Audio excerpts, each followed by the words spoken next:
Welcome to In Exile. Trump's indictment may help get the big guy. But first, let's watch the slobbering idiots at MSNBC. How much money has he raised for legal fees already? Oh, yeah, I hope Trump has raised all of the money in the world for his legal fees. He's going to campaign off this and make so much. Thank you, MSNBC. Because I think a little bit here about what happens at the Morning Joe table. I think the history of this moment is the big story today. I think the Morning Joe table, which has like 15 people watching this show right now. I like how she's going like this moment in history. She acts like this is, you know, the Nuremberg trial or like the Council of Trent. It's like it's Morning Joe. 4 people are watching.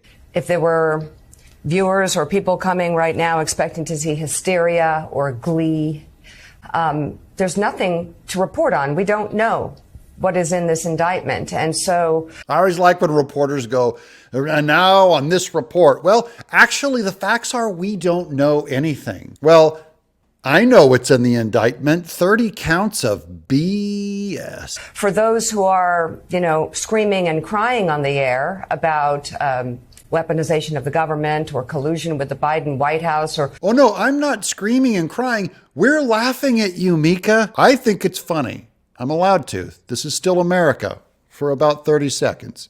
All sorts of other things that have led to this moment that are baseless, completely baseless.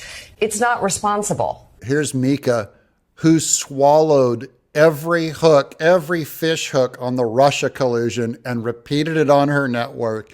And now she's saying it's responsible to speculate about stuff that we don't have facts to back it up on. It is responsible to assume that this is political, a clown show, purely for, and now they're trying to police your mind, going, now don't you dare think that this is political until we know, no, it's political. You're a hack. Right now, we don't know what is in there, but we do know that this is a really sad moment and a perilous moment in American history because of the potential consequences. Oh, she's hitting at the good part. She's afraid and she's really torn at the potential consequences. This is going to be great. We're going after Biden.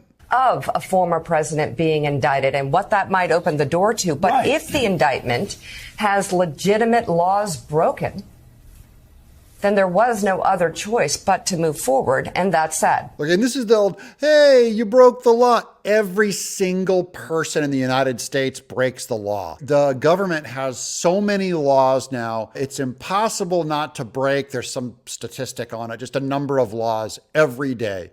The moment this government wants to make you into a political prisoner or a political target, they can go and just snoop and scoop and find the law and get you. And that's what they did to Trump. As soon as it was time, they probably did a poll and said, holy cow, Trump is going to beat Biden. Okay, let's go look in his history and let's find which law. They're just like, whatever one's good enough. The Stormy Daniel things. Yeah, we'll get him on that one. Let's run that one up. And then we'll do the Georgia thing if that one doesn't work. Well, and I think we've all been saying it here, which is, again, two things can be true at once. This is crossing the Rubicon. Yeah. And there's no going back. And the consequences of this could be horrific. You could have a prosecutor in West Texas decide to go after the next Democratic president. Not the next Democratic president. Here's the New York Post. Conservatives call for charges against the Bidens after Trump indictment. This now has a precedent. It is legal. And I don't even mean the Hunter Biden laptop. I mean, if he has a taillight out on his car, if he speeds, if they catch him speeding, the government has those speed cameras. Just lock him up, tie him up for the rest of his life in courts. This is now legal. And we didn't learn this from the Republicans. We learned this from the Democrats. By the way, our government's done this all the time. They couldn't convict Al Capone, so they got him on tax evasion. This is what your government does when there's too many laws. They can catch anyone for any reason. And if they do this to Trump, we got to do it to Biden, and it's going to be great. These are good times, folks. Stay with me.